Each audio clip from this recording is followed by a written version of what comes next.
Vamos lá. Padre Paulo, deixa eu fazer uma pergunta.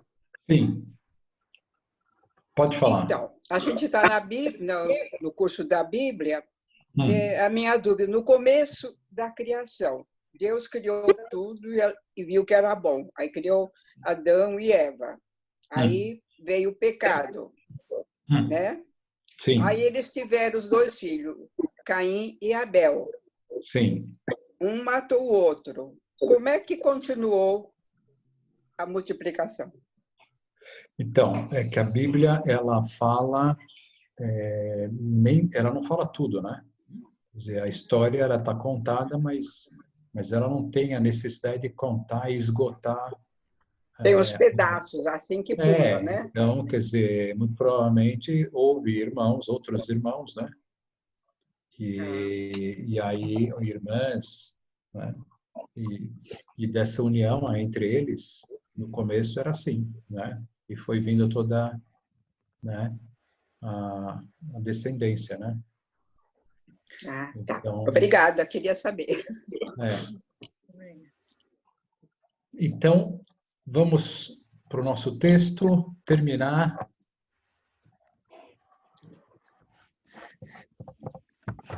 Alguém poderia dar os passos da demonstração da existência de Deus? Conseguir reproduzir com as suas próprias palavras? Levanta a mão aí.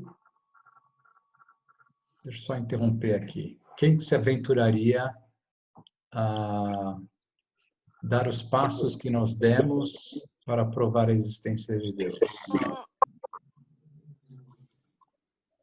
Sem medo, lançando-se. Quais foram os passos que nós demos? Qual foi o primeiro?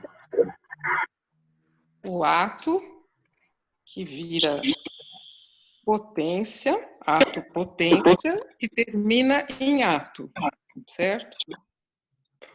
Não, o primeiro passo que nós demos é a constatação do movimento, né? Então, nós olhamos para essa Constatação do realidade, quê? constatação do movimento, né? Então, veja aqui, se a gente voltar no nosso texto, Está cortando.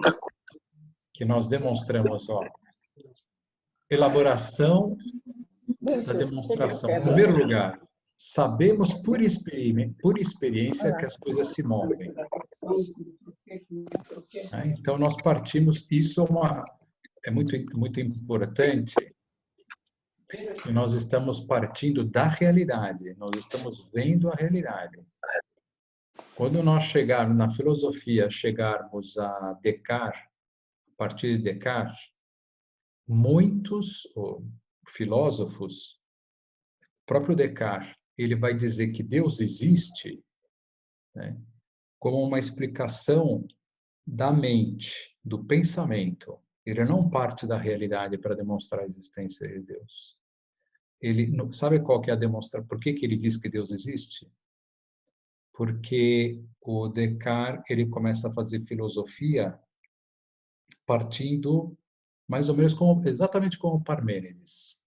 Né? Espera aí, o conhecimento está uma bagunça, cada um fala uma coisa, uns falam uma coisa, outros falam outra. Quer saber? Eu vou entrar no meu quarto e vou partir do zero. Vou partir do zero. Né? E aí ele se fechou lá no quarto, né?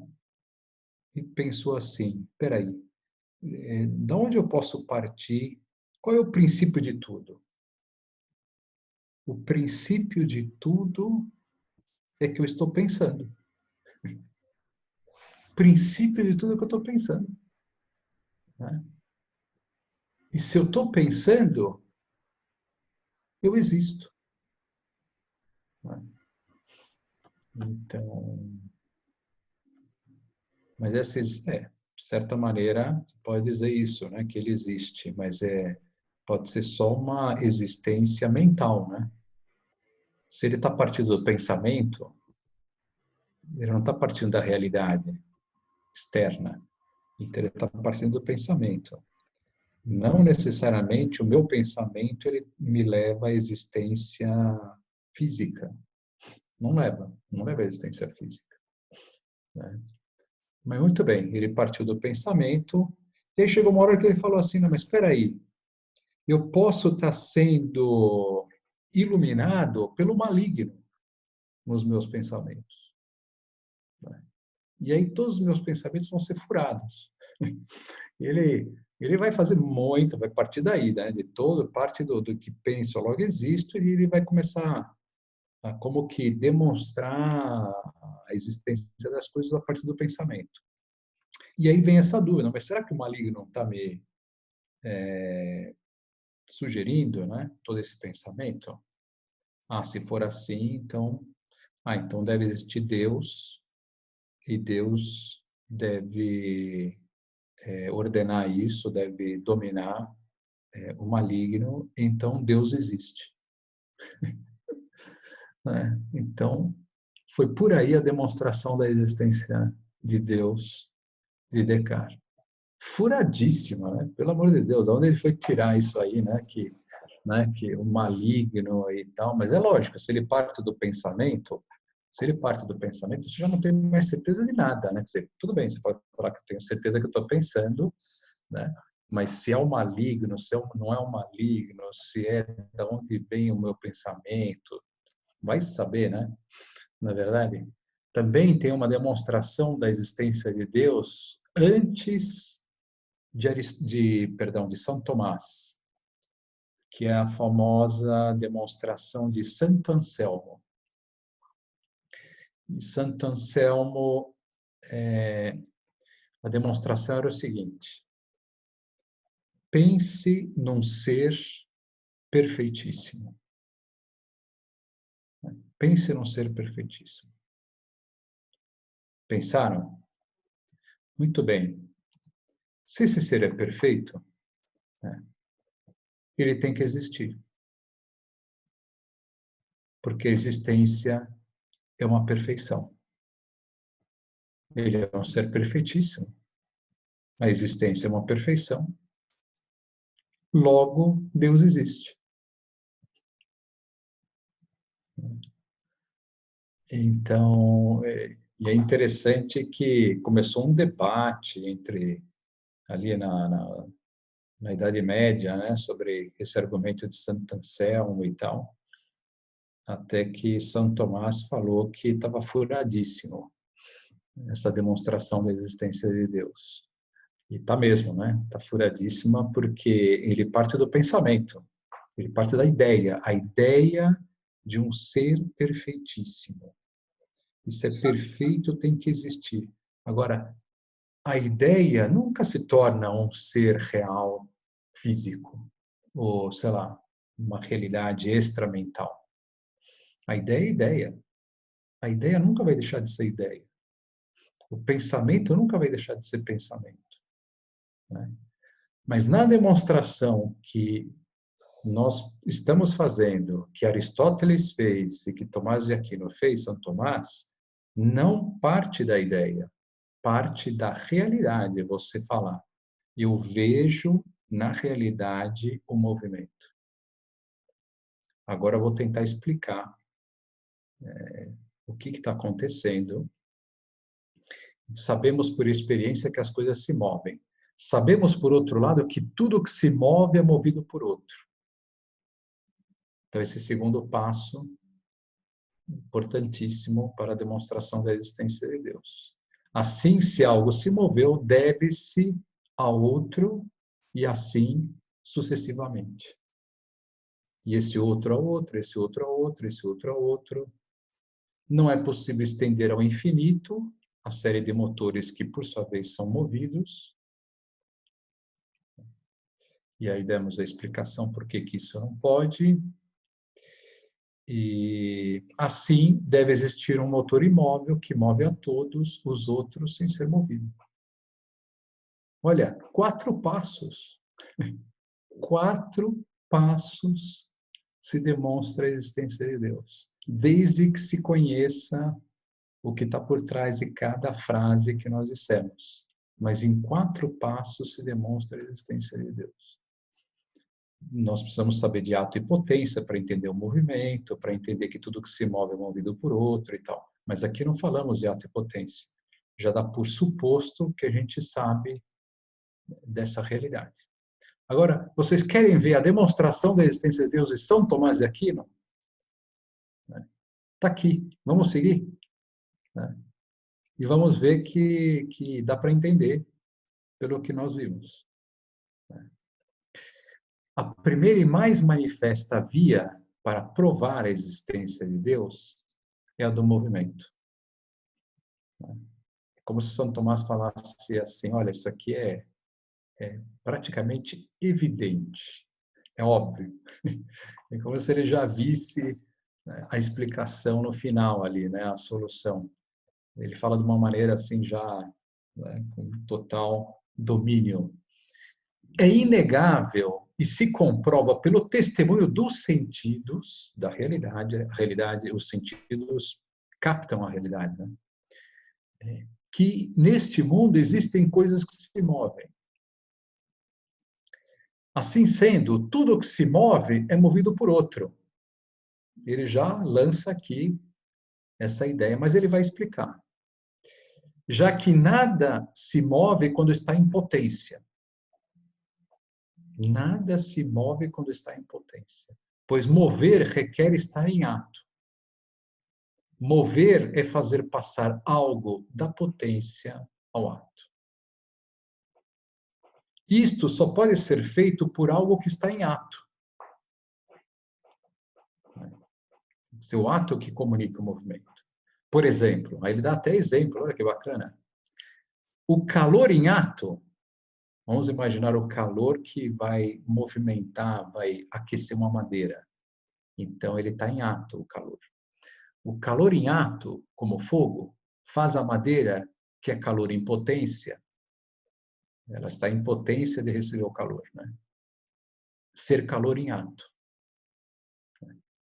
E por isto, o move e o altera. Mas não é possível que uma coisa esteja ao mesmo tempo em ato e em potência sobre o mesmo aspecto. O calor em ato não pode ser ao mesmo tempo o calor em potência. Consequentemente, é impossível que algo seja sobre o mesmo aspecto motor e movido. Eu sou motor e ao mesmo tempo eu sou movido. Então, a madeira, né? Vamos colocar o foco na madeira, né? A madeira estava como calor em potência. Calor em potência. Poder receber o calor, mas em potência. Né? E ele vai dizer que não é a madeira que vai ela mesma gerar o calor. Né? Porque se ela está em potência, né? Algo não pode estar em ato e potência sobre o mesmo aspecto. Ela não pode estar em potência de ter calor e ter calor ao mesmo tempo. Né? Então, esse calor tem que vir de outro. No caso aqui, o fogo. É isso que ele vai dizer. Consequentemente, é impossível que algo seja sobre o mesmo aspecto motor e movido. A madeira é movida. E ela não pode ser motor, porque quem é motor é o ato, o movido é potência. Ele está falando a mesma coisa, algo não pode ser ato e potência sobre o mesmo aspecto. Isto é, que se mova a si mesmo. Então, nada pode se mover a si mesmo. Portanto, tudo que se move é movido por outro. Mas, se aquilo pelo qual se move é também movido, é necessário que se mova por outro. Então, se eu estou falando,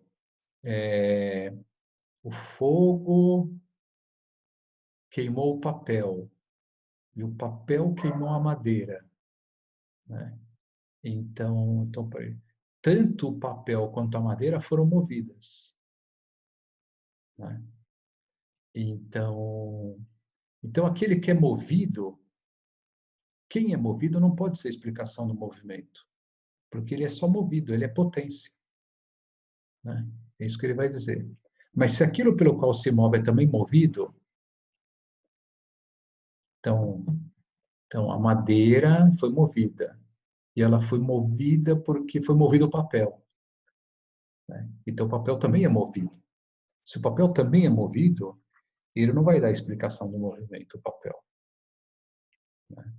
E se tiver um intermediário entre o papel e o fogo, e outro intermediário entre esse outro intermediário e o fogo, né? Você não vai estar dando explicação por que a madeira pegou fogo. Como não se pode, ó, mas se aquilo pelo qual se move é também movido, é necessário que se mova por outro, e este por outro. Como não se pode proceder até o infinito, porque então não haveria primeiro motor,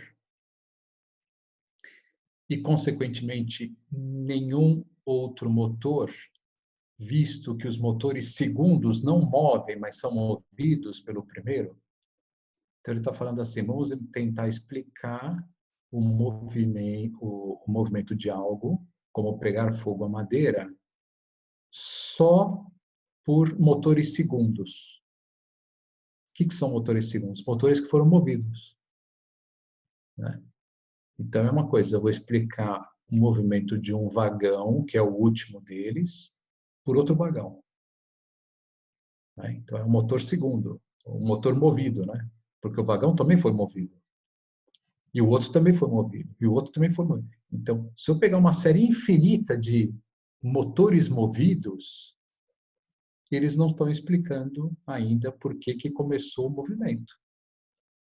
Porque todos eles foram movidos, né? Então, quem vai dar o movimento é algo que não é movido por nada. Ele é que começa tudo e ele é o ato. E com esse ato, ele produz todo esse movimento dessa cadeia, né? Então, mas se aquilo pelo qual se move é também movido, é necessário que se mova por outro, e este por outro. Como não se pode proceder até o infinito, porque então não haveria primeiro motor, não haveria o motor. No fundo, não haveria o motor. E, consequentemente, nem outro motor. Porque um vagão também não é motor, nem o outro vagão é motor, nem o outro vagão é motor. Visto que os motores segundos não movem, mas são movidos pelo primeiro. Como o báculo, que só se move quando é movido pela mão. Então, eu não posso dizer que o báculo é a explicação do movimento, se ele se moveu. Eu tenho que dar explicação para um ato, porque ele estava em potência.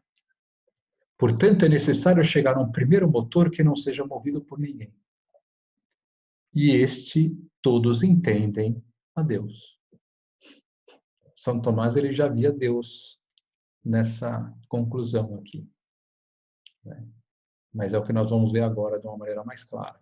Por que esse primeiro motor que move a todos sem ser movido é Deus? De alguma maneira já dá para entender. Bom, talvez vocês digam assim, eu entendi mais ou menos o que São Tomás falou. Mas, na verdade, ele falou o que nós falamos. Então, lógico, é a primeira vez que vocês estão ouvindo ou lendo essa demonstração de São Tomás.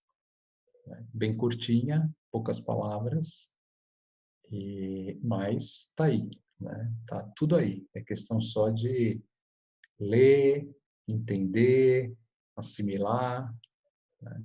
Então, está aí a demonstração da existência de Deus. Muito bem. Vamos agora falar por que o motor imóvel é Deus. Para Aristóteles e para São Tomás de Aquino, que sabiam muito de filosofia, a prova já está demonstrada. Para eles não era necessário fazer o que nós vamos fazer agora. O primeiro motor imóvel é Deus, ponto final.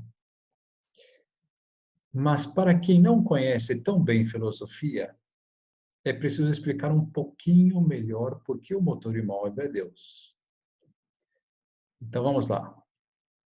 Em filosofia, chamamos Deus um ser que tem as seguintes qualidades. Primeiro, aquele que tem o ser por si mesmo. O ser lhe é próprio. Não foi criado. É o Criador. né? Criador é Deus, né?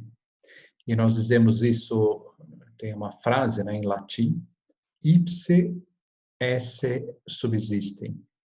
O próprio ser subsistente. Deus, se eu quero falar assim, puxa, mas quem é Deus? No fundo, nós podemos dizer assim, sem ter demonstrado nada, não, é o ser subsistente. É o próprio ser subsistente. Ele tem a existência em si. Ele não é explicado a sua existência por outro. Ele não precisa de outro. A existência ele é própria. Então, aquele que tem o ser por si mesmo, aquele que tem em si a explicação da sua existência. Ou seja, ninguém o criou. Não depende de nada nem ninguém para existir. Impressionante, hein? Não dependo de nada, vocês não dependem de nada nem de ninguém para existir? O ser subsistente não depende de nada nem de ninguém.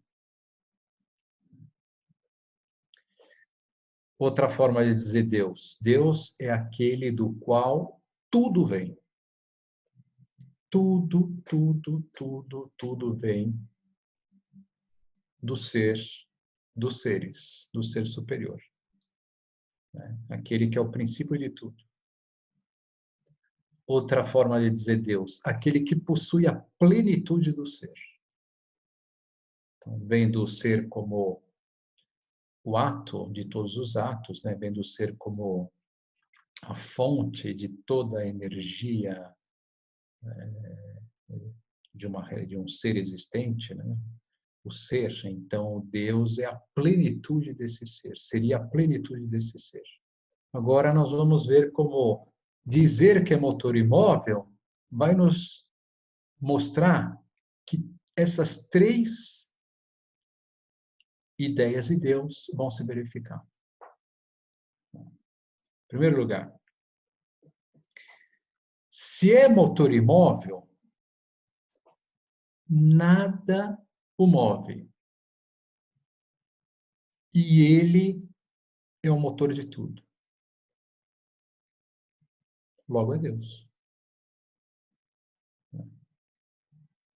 Nada o move, e como vimos aqui, ele é a explicação de todo o movimento.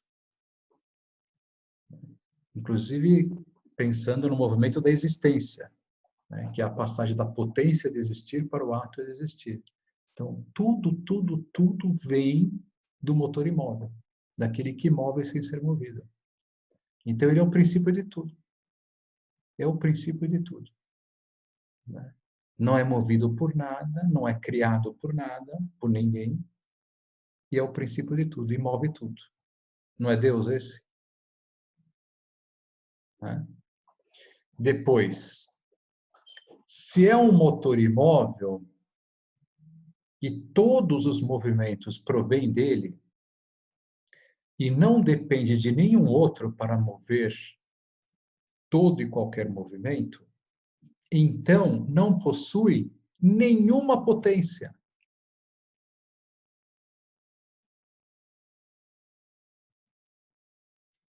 Vocês entendem isso? O motor imóvel, ele move tudo, nós vimos aqui, né? Ele é princípio de todo movimento, e o que é o princípio de todo movimento? Ato. Então, ele é o ato de todo movimento. E se ele não depende de nada, não tem nada anterior, então ele nunca é potência. Né? Ele não é potência. Ele não foi passado da potência para o ato, porque ele é o princípio. Ele é o motor imóvel. Como ele é o princípio, então ele não teve nenhum movimento anterior que fez com que ele existisse. Né? E justamente por isso, porque ele é ato. Ele é ato. Né? E E São Tomás, olha lá, mano, depois já vamos falar de São Tomás. Então, não possui nenhuma potência. Nenhuma potência. Não tendo nenhuma potência, é puro ato. É ato puro. E como São Tomás de Aquino nos ensinou, o ato se identifica com o ser. Porque ele enxergou dessa forma. Nós podemos olhar as coisas existentes como tendo um ser, e eu posso também olhar as coisas existentes, né, como tendo um ato, porque nós vamos ver que esse ser é o princípio de todo movimento. O ser das coisas é o princípio de todo movimento das coisas. Então, nós podemos enxergar o ser como ato. Por isso que São Tomás vai chamar de ato de ser, que são duas formas diferentes de enxergar a mesma realidade, como ser e como ato. Só que ele juntou, então, já que são ser e ato, eu posso olhar dessas duas formas, ele juntou e falou, é ato de ser. Né? Então, não tendo nenhuma potência, é puro ato, o ato puro. E como São Tomás de Aquino nos ensinou, o ato se identifica com o ser, porque é o ato de todos os atos. O ser é o ato de todos os atos. Então, se ato puro, se é um ser puro, ou puro ser, sem nenhuma potência, né, ele, perdão, aqui a gente já pode concluir aqui, né? Se é ato puro, é um ser puro. Ou puro ser, sem nenhuma potência. Ou seja, ele é o ser pleno. Pleno. Né? É o ato puro, é o ser puro. Perdão. Ser puro. Sem nenhuma potencialidade. Então,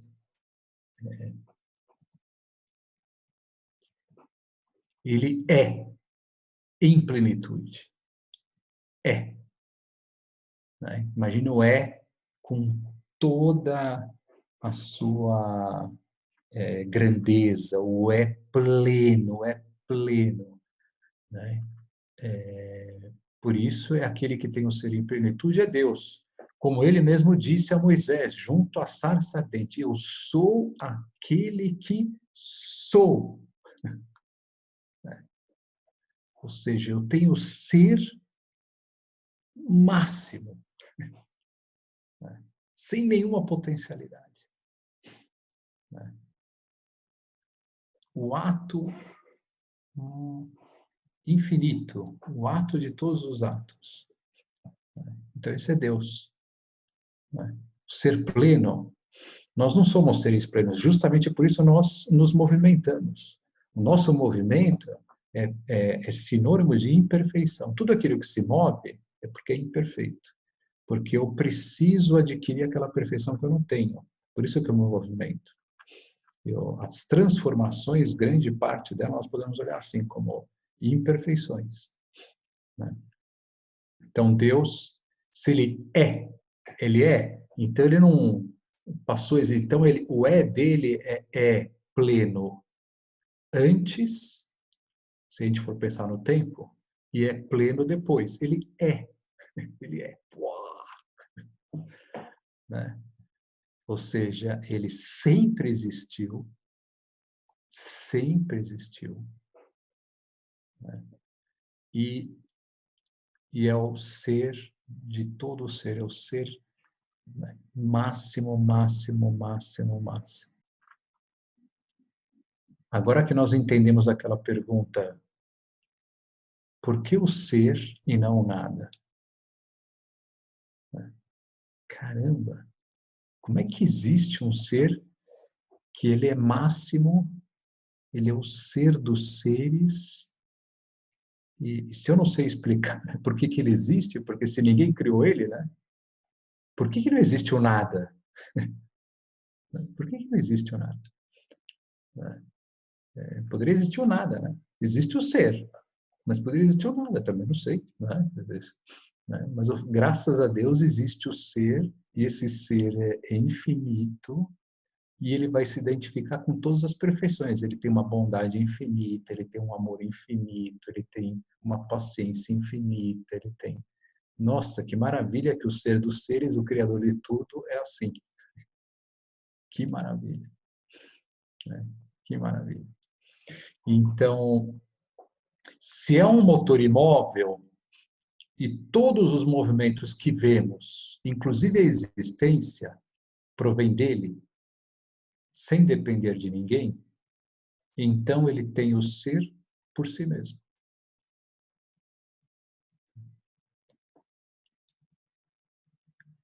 Se o ser dele não é dado por ninguém, e ele dá a todos os outros seres, isso mostra, não precisamos nem pensar que ele dá a todos os outros seres, mas se ele tem o ser sem depender de nada, sem depender de ninguém, então ele tem o ser por si. Né? E esse é o próprio ser subsistente, que é Deus. Então, aquele que tem o ser por si mesmo, chamamos Deus. Fantástico! Acabamos de provar racionalmente a existência de Deus. Como falamos acima, nós saímos do plano daqui de baixo, partindo da experiência que existe o movimento, e fomos fazendo um encadeamento lógico, racional, até chegar na última causa desse movimento, que é Deus. Fizemos um caminho que é observar um efeito e buscar a sua causa última. São Tomás de Aquino, além de demonstrar a existência de Deus partindo da ideia do movimento, fez outras demonstrações conhecidas como vias para provar a existência. A primeira é do motor imóvel, a segunda é da causa incausada. Essa vai ser muito simples agora de entender. Se você vê um efeito, partimos da experiência que há efeitos e há causas. Ora, como surgiu esse efeito? Esse efeito surgiu de uma causa. Ah, mas essa causa, ela foi causada por outro. Né? Ah, mas se ela foi causada por outro, ela não é o princípio da causa desse movimento, desse efeito. Ela foi causada por outro. Ah, mas se ela foi causada por outro, também ela moveu e foi movida. E se ela foi movida, ela é potência. E se ela foi movida, então ela não está explicando o início desse movimento, porque ela foi movida. E a outra causa foi movida. E a outra causa foi movida, não podemos proceder até o infinito. Então, forçosamente, precisamos dizer que existe uma causa incausada. Um ser que causa todos os efeitos, todas as consequências, e não é causado por ninguém, por nada. Então, simplíssimo. A segunda via já foi de quebra. Mas não vamos agora entrar nas outras, porque as outras já demandam um pouco mais de outros conceitos. Podemos fazer isso em outra ocasião. Da contingência, da perfeição dos seres, da finalidade dos seres. Consequências importantes que podemos tirar dessa demonstração da existência de Deus. Uma primeira consequência é que Deus cria todos os seres. Todos. Se Deus é o responsável por todo o movimento, e um deles é a passagem da potência de existir para o ato de existir, logo Deus cria todos os seres, dando-lhes o ato de ser, como nos falava São Tomás de Aquino. Segundo, se Deus dá o ato de ser, nossa existência depende totalmente dele, de modo que se ele retirar o nosso ato de ser, voltamos imediatamente ao nada. Então aqui, por exemplo, Vamos imaginar aqui Deus, o ato puro, né? Os anjos, eles têm o ser por si? O anjo? Não. Quem tem o ser por si é aquele que move sem ser movido. Então, que é Deus. Um anjo, ele estava em potência de existir. Para receber o ato de existir foi dado por Deus, que é o azulzinho aqui. O ato de existir foi dado para o anjo aqui, né? Agora, imagina que este ato de existir se torna potência, o ato entra na potência, não entra, o ato, a potência é potência, o ato é ato. E para existir, as duas bolinhas têm que estar juntas. O ato de existir tem que estar junto com o anjinho lá que foi criado. Então ele depende em tudo, toda a sua vida ele vai depender do ato de ser de Deus.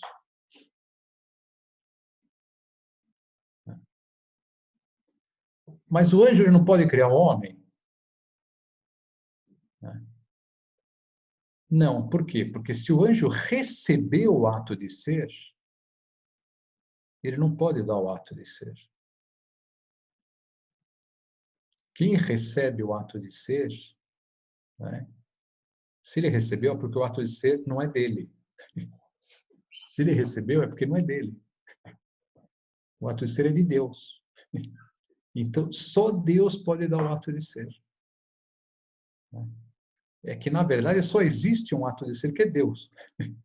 É que, de alguma maneira, ele confere, ele nos sustenta, dando ser a nós e a todo ser existente. Está lá ele sustentando essa existência. E todo o movimento do ser, de qualquer ser humano, de qualquer realidade existente, o ser dessa realidade existente é dado por Deus. De tal forma que só existe um ato, na verdade. O resto é potência, aquilo que eu falava. Só existe um ato, que é Deus.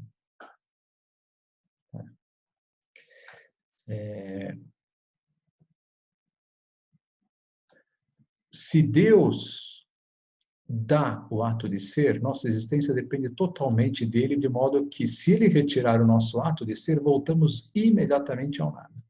Logo, Deus não só nos cria, como também nos sustenta continuamente. Por isso dizemos que a criação se identifica com a conservação dos seres. Criar não é criar e soltar, porque se Deus solta, ele solta o ato de ser. Acabou, a gente deixa de existir. Então ele tem que conservar o ser em nós. Então, criar é conservar. É identificação total entre criação e conservação. Outra consequência é que nosso ato de ser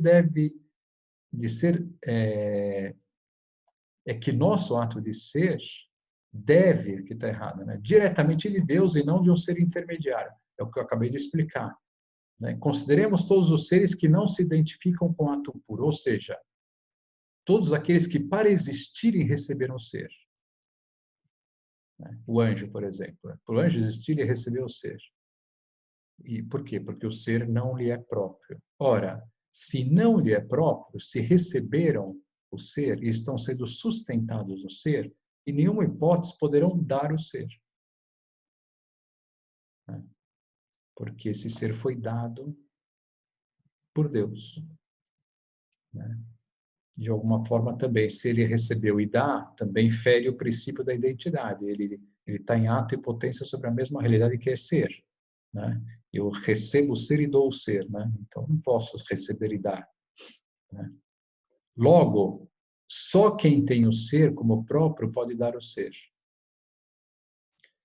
Uma última conclusão interessante é que só existe propriamente um ato. E este ato é o ato puro de ser de Deus. O resto de todo o universo criado é potência que recebe o ato de Deus para qualquer movimento.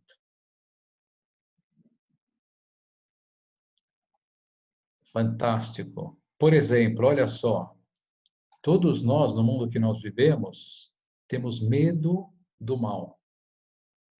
Temos medo do maligno. E muitas vezes pensamos que o mal está dominando o bem. O mal está dominando o bem, ou seja, o demônio está dominando a Deus. Né? E agora, o que vocês podem dizer sobre isso? O demônio pode dominar a Deus, ganhar numa batalha contra Deus? Não. Não. Por quê? Porque o ser dele é dado por Deus. É dado por Deus. Né? Então, se Deus tira o ser dele, ele volta ao nada. Imediatamente. E toda a força que ele tem é dada por Deus. Tudo que ele tem de poder, de capacidade, é tudo dado por Deus. Mas Ou seja, Deus não perde batalhas. O Criador, por isso nós não Mas temos que se ter ele é um ser, medo padre, de nenhum mal. Medo de nenhum, de nada, do maligno, do que for. Não precisamos ter medo de nada. mas padre, posso perguntar uma coisa? Sim, Se pode Deus perguntar. é o ser perfeito, pleno, poderoso, etc., criador, como é que ele vai criar o demônio? Então, aí o que acontece? Santo Agostinho ele deu essa explicação que foi importantíssima. O mal propriamente ele não existe. O mal não é uma criação. O mal é uma ausência de bem. O mal é uma ausência de bem. Então, por exemplo, você é cega. Se eu me torno cego, não é porque a cegueira existe. Não é a cegueira que existe. O que existe é uma imperfeição do olho. Né? Não é que foi criada a cegueira, não foi criada assim, não. O que acontece é que tem o olho que não é perfeito. Né? Então, todo mal é uma ausência de bem. Então, Então o mal não existe.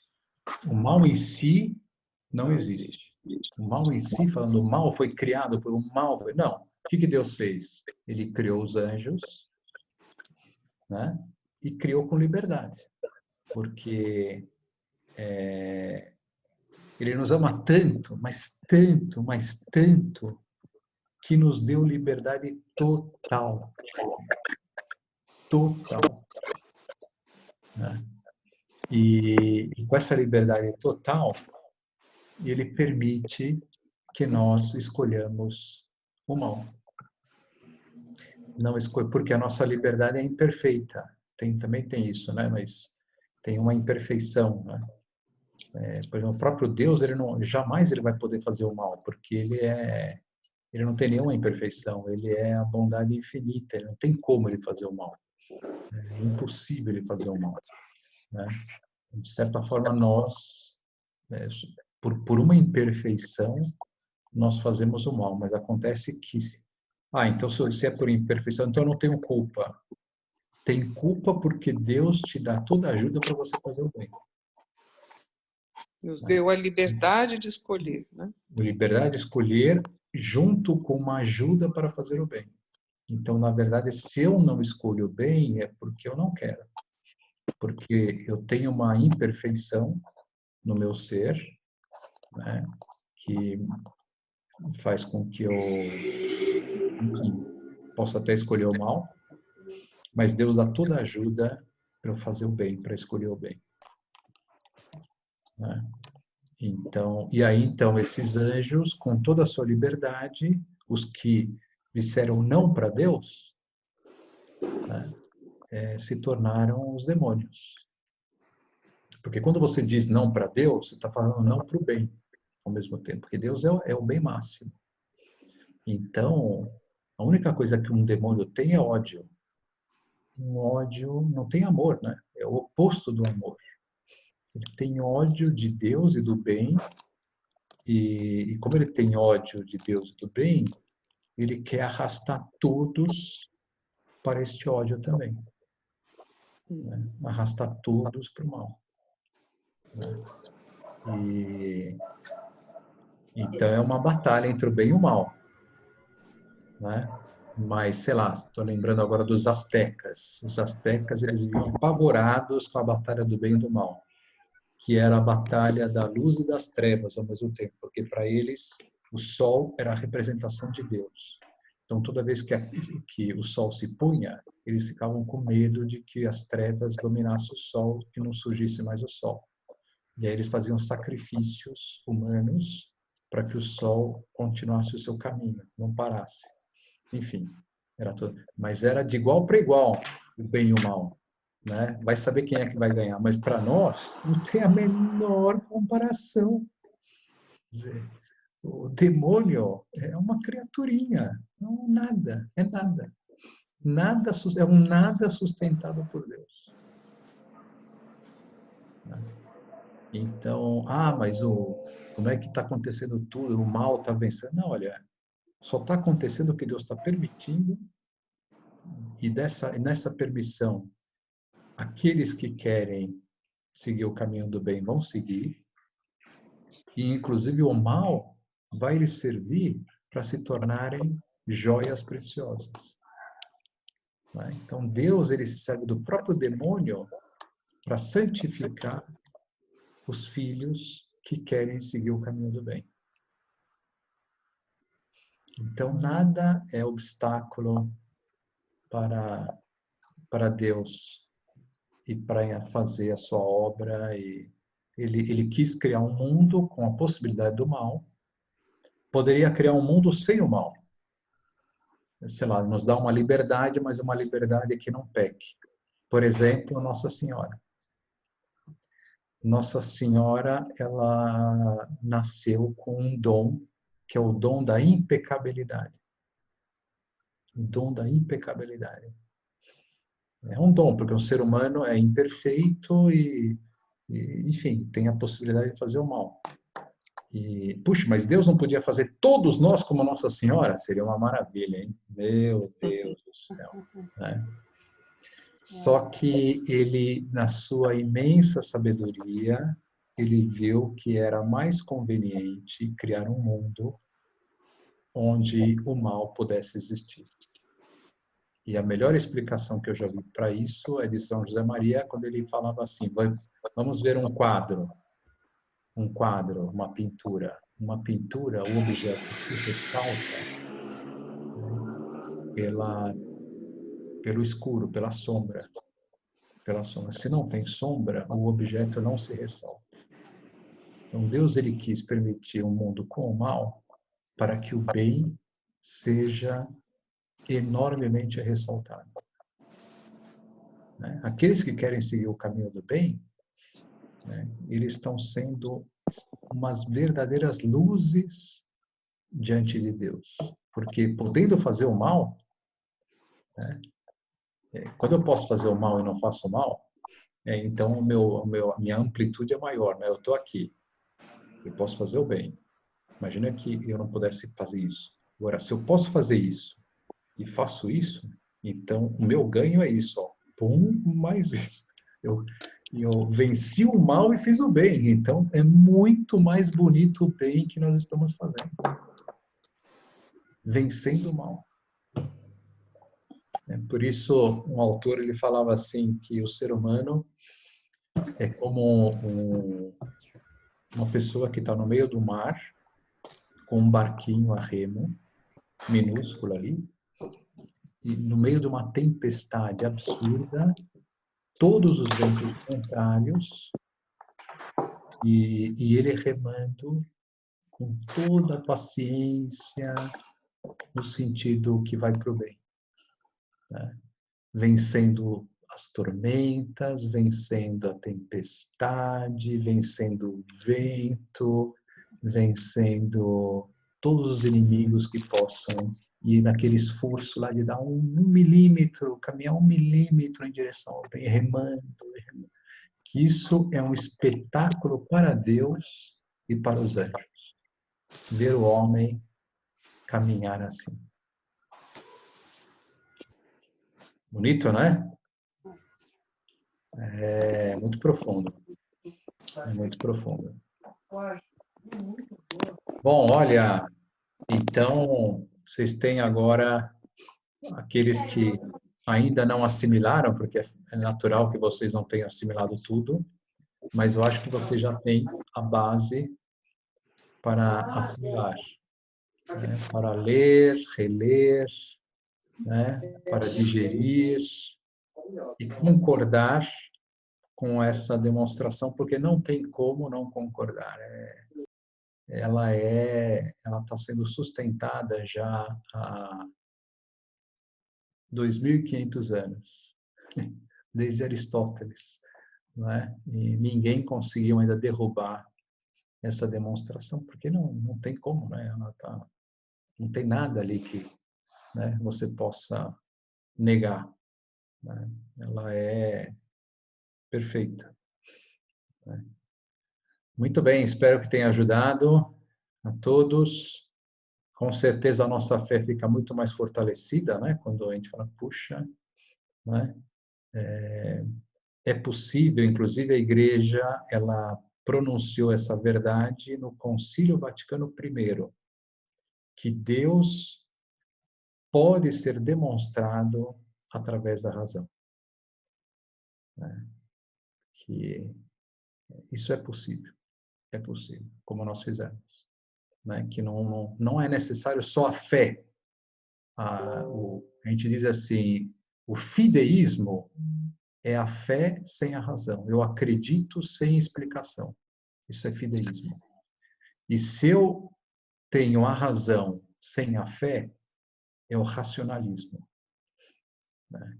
Então, o equilíbrio é a fé e a razão, né? O equilíbrio é a fé e a razão, né? Eu tenho fé, mas sustentada pela razão, pelo entendimento, né? E um entendimento que eu posso aprofundar cada dia mais, né? Dando mais solidez para a minha fé.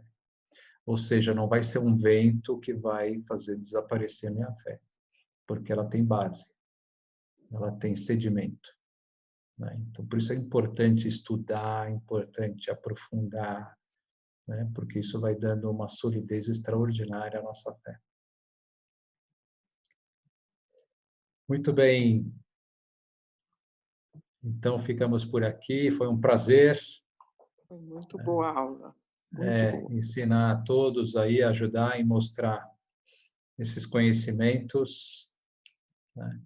E agora voltamos ao curso da Bíblia, nesses mesmos dias e horários, né? Nas terças, quintas e sábado. Terças e quintas, às 19, e sábado às 18, dando continuidade, voltando ali no final de Davi, né? Salomão, vamos falar de Salomão. Padre Paulo, como que faz para ter acesso à aula? É o mesmo link, é o mesmo link. Mesmo link? Mesmo link. Ah, tá bom. Então, é só entrar nessa sala aí.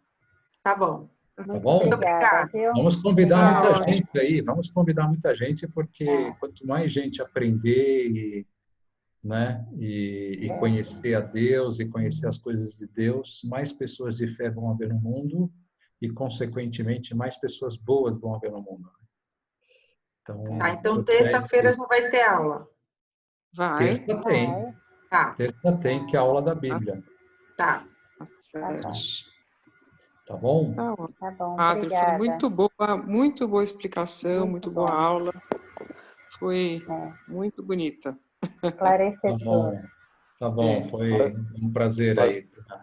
Muito obrigada. Obrigada, Padre, muito boa aula. Obrigada, Padre. Padre Paulo, eu queria dizer só o seguinte, esse tema, ele é muito importante para terminar num debate virtual. Então, eu proponho uma reunião ao vivo quando acabar essa crise, para que a gente possa expor o pensamento, assim, o que eu, no caso, absorvi e o que eu gostaria também de alimentar um pouco mais com o seu ensinamento sobre... Sim, lógico, curso, tem né? esse tempo de maturação e de digerir, né? Isso depois muitas perguntas vão vir, muitos questionamentos, né? Então, eu me lembro, queria só...